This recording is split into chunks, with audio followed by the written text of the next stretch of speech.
Mesdames et messieurs, bonsoir et ravi de vous retrouver pour ce 19h. À Bobo-Dioulasso, des organisations de la société civile veulent monter au front pour la protection de l'enfant. Pendant 3 jours, les membres de ces OSC vont s'imprégner des mécanismes de protection de l'enfance. Des détails tout à l'heure dans ce journal.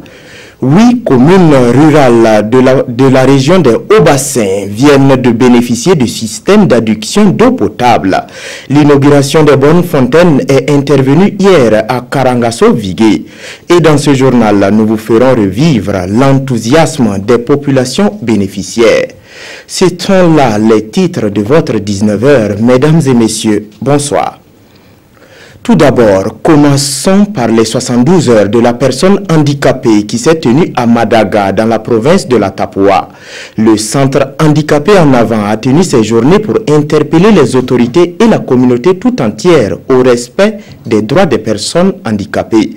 Ces journées ont servi de cadre aussi pour montrer le savoir-faire des pensionnaires du centre handicapé en avant de Madaga. Alassane Kendrebogo et Mamadi Ouedraogo pour le reportage. La situation des personnes vivant avec un handicap demeure l'une des majeures préoccupations des acteurs du développement à l'est du Burkina. 0,02% des enfants handicapés sont dans la Tapua. Les familles ignorent vraiment l'intérêt de la scolarisation de ces enfants. Ils ont également des difficultés pour avoir accès à des soins de santé lorsqu'ils sont malades. Donc il faut dire que la situation vraiment mérite que des actions soient menées. Pour les questions de promotion de l'insertion sociale et l'autonomisation de ces personnes fragiles, le centre handicapé en avant de Madaga en a fait son cheval de bataille. Il organise ses 72 heures de la personne handicapée pour sensibiliser les populations sur les droits des personnes et surtout interpeller la communauté à se pencher davantage sur les personnes handicapées dans les différents plans locaux de développement. Les personnes handicapées sont un maillon essentiel du développement local. Et pour parler de développement qui puisse prendre en compte tout le monde, il faut prendre également en compte les besoins des personnes handicapées. C'est dans ce cadre-là que nous avons jugé bon d'organiser cette édition pour encore laisser passer un message auprès des autorités sur tout ce qui concerne les droits des personnes handicapées, essentiellement leur autonomie. Ces journées ont pris fin par des remises d'attestations de reconnaissance et de matériel aux acteurs de lutte contre l'exclusion des personnes vivant avec un handicap dans la région de l'Est. Comme je vous le disais en titre, la protection des enfants tient à cœur le ministère des Droits humains et de la promotion civique. Dans le but de bien mener sa mission, le ministère a organisé à Bobo-Dioulasso une formation à l'endroit des membres d'une vingtaine d'organisations de la société civile. La formation a débuté hier et se poursuivra demain. Elle porte sur les mécanismes de protection de l'enfant. Les détails avec Hassan Gourabou et Mirel Carole Tougma. Les organisations de la société civile OSC, œuvrant dans le domaine de la protection de l'enfance, apprennent plus sur les droits de l'enfant. Une formation qui a pour but d'améliorer la situation des enfants. Il y a encore des phénomènes qui se passent donc dans notre pays et qui ont pour conséquence donc d'entraver la jouissance des droits de l'enfant. Je vais parler par exemple donc du phénomène de mariage des enfants. Je vais parler également du phénomène donc, des pires formes de travail des enfants et la traite. Pour juguler ces phénomènes, ces OSC ont 3 jours pour apprendre sur les mécanismes de protection de l'enfance. Si on prend par exemple le comité des droits de l'enfant, qui a été institué par la Convention relative aux droits de l'enfant, c'est un mécanisme quasi-juridictionnel qui existe au niveau international et qui permet donc d'évaluer les progrès réalisés par chaque État dans la mise en œuvre donc, du contenu donc, de la Convention au plan international. Au plan national aussi, vous avez les juridictions nationales qui existent, que ce soit le juge pour enfants. Et si on va sur le plan institutionnel aussi, il y a des ministères qui ont été créés et qui s'occupe donc de ces questions-là.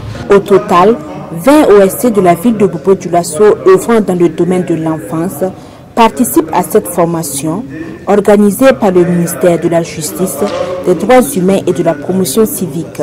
À terme, il va s'agir de doter ces OSC d'outils nécessaires afin qu'elles soient à même d'agir efficacement sur le terrain. Faisons maintenant un zoom sur l'école primaire A de Godir dans la région de la Boucle du Moun. Cette année, l'école a 60 ans et ses anciens élèves ont commémoré cet anniversaire le 2 décembre dernier. Un cadre festif a été dressé pour la circonstance et les anciens élèves ont saisi l'occasion pour réfléchir sur l'avenir de l'école. Le compte-rendu est signé Yacouba Goro. Cette école les réunit tous ici à Godir. Eux, ce sont les anciens élèves de l'école A de Godir. 60 ans après, ils retournent sur les bancs de cette école primaire pour fêter à l'unisson le 60e anniversaire de l'école. Le leadership communautaire et l'excellence à l'école ont constitué les préoccupations des anciens élèves à cette célébration. Ce qui est important, c'est que dans une école comme l'école primaire, c'est les hommes de demain qu'on forme, c'est les hommes qu'on façonne. Donc, il y a toute une question fondamentale en ce qui concerne les valeurs qu'on doit les inculquer pour la gestion future du pays. Et nous allons tout faire pour que ce matériel didactique, pour tout ce qui est nécessaire à leur formation-là, soit disponible. Ouverte depuis 1956, l'école a formé plusieurs cadres de l'administration burkinabé. Cette célébration est aussi un moment d'introspection, une occasion de rencontre et d'échange pour les anciens élèves autour des difficultés de l'école.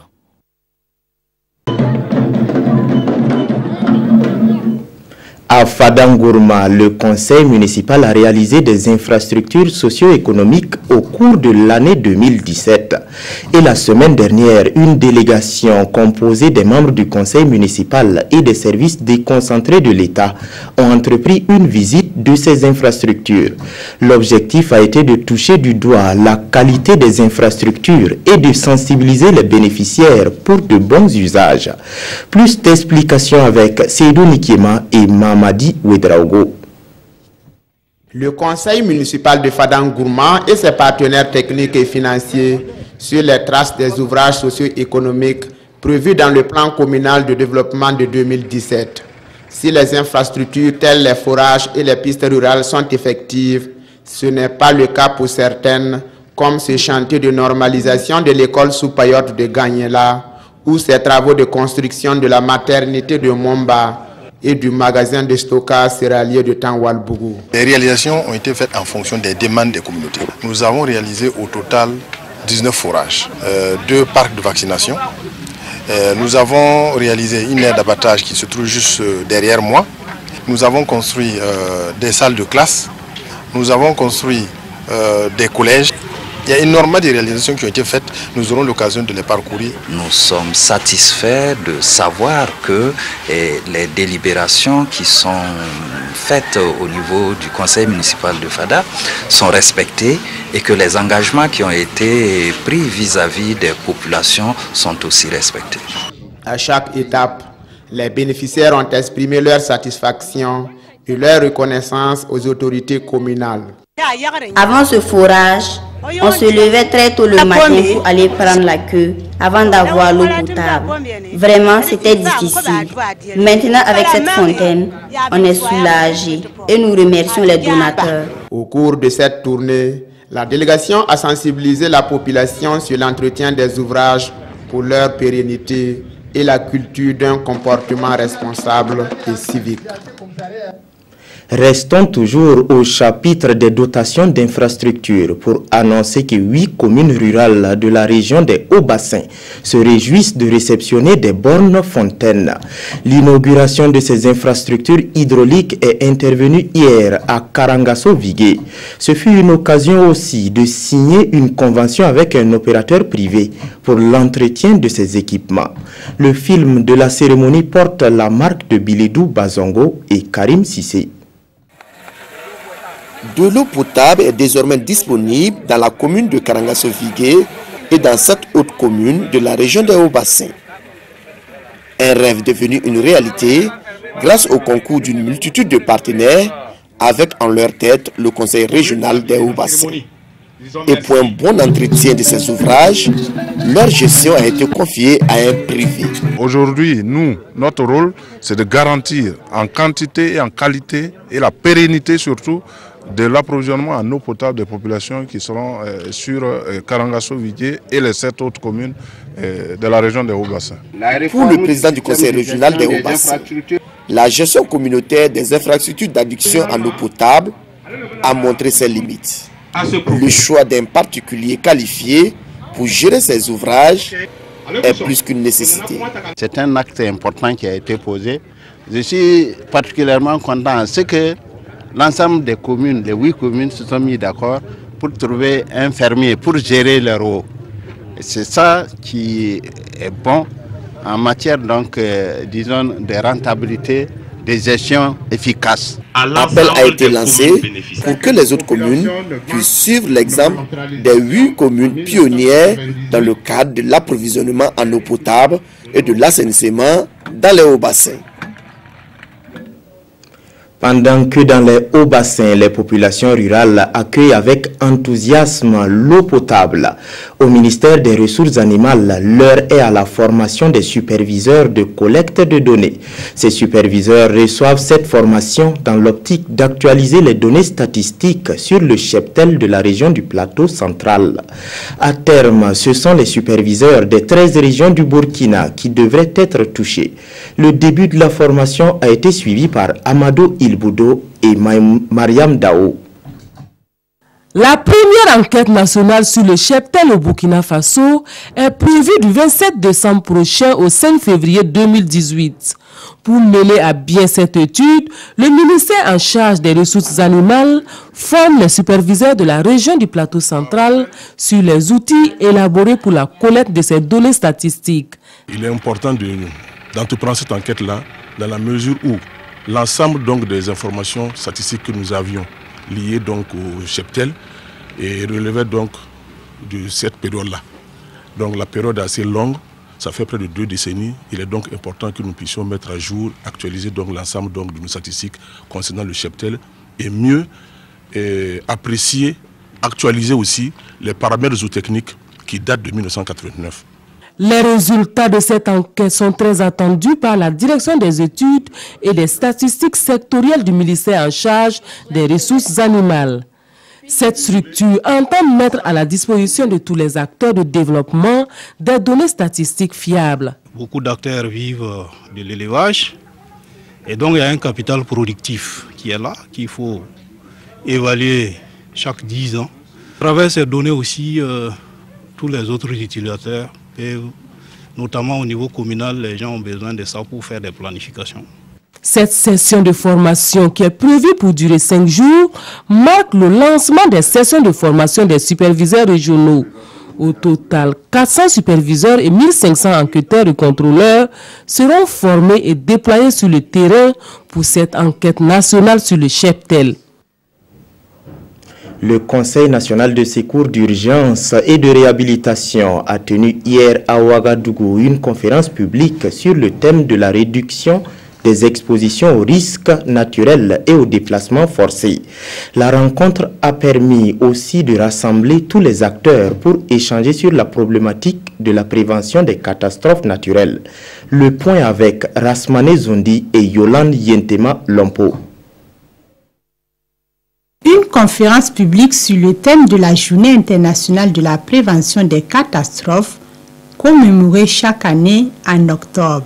Organisée par le Conseil national de secours d'urgence et de réhabilitation CONASUR, elle a pour objectif d'accentuer la réflexion et les activités de sensibilisation des populations sur les actions à entreprendre pour réduire considérablement d'ici à 2030 le nombre de personnes touchées par les catastrophes. Nous voulons partager au cours de cette conférence la dynamique nationale autour de la réduction des risques de catastrophes à travers l'adoption du plan d'action national de réduction des risques de catastrophes et de préparation aux urgences qui a été adopté en Conseil des ministres le 9 novembre 2015 et qui devrait conduire, alimenter les actions du gouvernement, mais aussi des partenaires humanitaires pour que nous puissions agir ensemble dans un cadre harmonisé pour mieux prévenir les catastrophes et réduire l'impact significatif que nous notons sur la population et les investissements publics et privés.